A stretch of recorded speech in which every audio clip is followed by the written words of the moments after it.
Video games are oftentimes used as a way to escape the struggles of life. Seeing as how that is the case, it may seem strange that life sims are such a popular genre. If people truly wanted to avoid the problems in the real world, then why would they turn to a game that is attempting to simulate it? It's because these life simulators aren't all that realistic. Let's be honest, if we could all choose our appearance before we entered the world, then everyone would end up looking like this. Life simulations create a place where gamers can look as handsome as they want. Those gamers can have girlfriends, and even just regular friends. Obviously that's a pretty ridiculous thought, but I'm here to give you 5 even more ridiculous things in life sims. But before we do that, there are a couple of ground rules. First of all, some of these things will be about one game in particular, while others will be about the genre as a whole. And secondly, I'm not going to complain about monsters and talking animals, because obviously those things don't exist in real life, and it wouldn't be any fun to include them on this list. Without further ado, let's start the video. It all happened so quick. He's already dying. I mean, I just met him. This is the first cutscene of the game. What am I gonna do for Bring Your Grandpa to Work Day? We'll just give him the desk in the corner. Wow, I can't believe he's already dead. Except, oh wait, I can! Because it's the plot of literally every single farming simulator that I've played. I don't understand why the grandpa always has to be the one who owns the farm, and even more mysteriously, why he gives it to his grandchild and not his children. Or child and child-in-law. Hopefully my in-game parents are not siblings. The ridiculous part about this common life sim trope is not necessarily the fact that a grandfather is giving up his possessions to his descendants after his passing, but rather the condition of the land that the grandfather used to own. Every time you start up a new farming simulator, the farm is in shambles. If the grandfather's main source of income was this farm, then it's truly a miracle that he survived for as long as he did.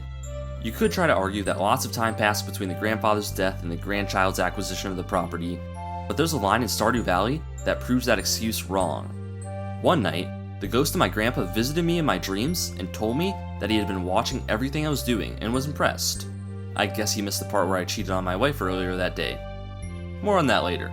The line that really matters here is this one. Sunny Farm has never looked better. It's an honor to the family name. If this is an honor to the family name, then I'm disowning myself from this stupid family. The next ridiculous thing comes from the original Harvest Moon. I've played the first part of this game many times, and each time I try to have the mindset that it could be good, but it's just not. I figured this video would be a good excuse to complain about it. When you start up the game, there are 3 options: continue, start, and how to play. It's been a while, so maybe I should figure out how to play the game again. Okay. It may seem as though the how to play tutorial is just me playing the game normally, but it's not. I'm not even touching the controller. Well, no I'm not anyways. I wasn't even touching any of the buttons. The tutorial is a video of someone else playing the game with 0 instructions. This taught me absolutely nothing, other than the fact that the player is going to have to manually move a few of the fences in the game because apparently the developers put them in the wrong place or something. You know what? Whatever. I'll figure out how to play the game by myself. Let's just start up my last save file. Huh. This looks an awful lot like the opening scene. So the start button deletes all of your data without even asking for permission. Awesome. Now I have to play through the intro again. This guy's gonna force me to talk to everyone in town. You really don't have to drive me in your truck, considering the town is 1 screen away from my farm. It looks like he's hiding some drugs or kids in the back of his truck. While wandering around town, I discover what I would consider to be one of the most unrealistic and ridiculous things, which is that everyone speaks English like it's their 3rd language. Here's an example of a weird conversation. You are managing the ranch alone, separately from your parents? That sentence was a little bit repetitive, but it works. Great. There's nothing here in the ranch, is there? For practice? I honestly don't even know what we're talking about anymore. You have wonderful parents. If you don't mind, I'd like to analyze one more interaction that takes place early in the game. A dog runs up to the player. A girl yells, "Koro, wait!" Puff, puff. Don't run suddenly. Oh, you. You are the Mr. Rancher everybody's talking about. Well, excuse me. Will you please keep this dog for me? All he needs is shelter, food, water, to be taken out for walks, a lot of attention. It's a good gift for strangers. Its name is You Do It. And now I have to type in the name of the dog. Is this supposed to be some sort of a test? I mean, she literally just said its name was You Do It. Unfortunately, that doesn't fit the 4-character limit that this game placed on its stupid naming system.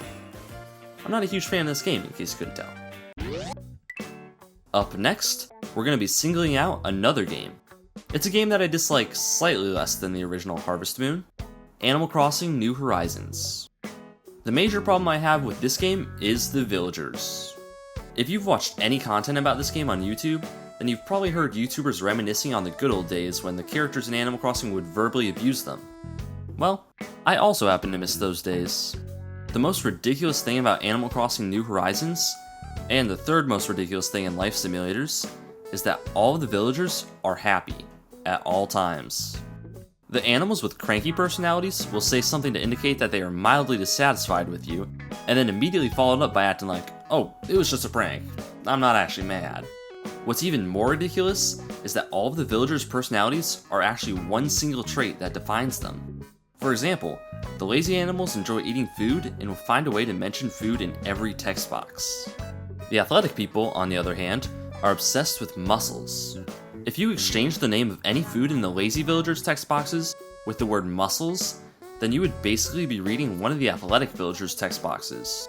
The animals' personalities in the older Animal Crossing games are part of what made them so charming. When you take that away, the whole game feels unrealistic. Not that I expect a game about talking animals to feel realistic, but it would be nice if it felt fun and interesting at least. This one is a little dumb and might not deserve to be on the list, but I'm putting it at number 2 anyways. It's a problem that most games face. The issue is that all of the characters in life simulations are ridiculously oblivious. In Harvest Moon 64, it's not uncommon to see Potpourri watering the stone pathway outside of her mom's shop. You know what would be a really funny prank to pull on the war veteran with PTSD? Putting an actual bomb next to him and lighting it to see how he reacts. I would call that underwhelming, but it's honestly insane that he managed to shake it off so easily. The issue of oblivious characters goes beyond simply being unaware of their surroundings. The shop owner in Stardew Valley, named Pierre, has a daughter named Abigail. I got married to Abigail, but I thought it would be funny if I had another girlfriend as well. The only way to show your love for someone is to buy them a bouquet of flowers, and the only person who sells flowers is Pierre. You may think that this father would protect his daughter by not allowing me to purchase any more bouquets after our marriage, but nope. He's either oblivious to the fact that I'm going to use the flowers to get another girlfriend, or he really wants 200 gold, which would probably be about 20 cents if it were converted to American currency. Unless he's willing to ruin his daughter's marriage to buy a single piece of gum, this dude is incredibly oblivious. Looking back at the footage, I just realized Abigail was standing right there as I bought the bouquet.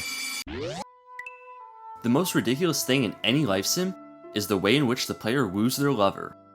I'm not the biggest expert in romantic relationships, which probably isn't too surprising considering I just unironically used the phrase woos their lover, but even I understand that handing a person the same gift every day is not going to earn their love.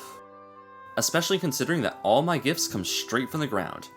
I just pick up the closest thing I see, hand it over to a girl, and then our friendship level increases. Maybe I'm being a little bit too skeptical here. I mean, I've never tried to give a girl a dying dandelion because it seems kind of dumb, but there's no harm in testing it out, right?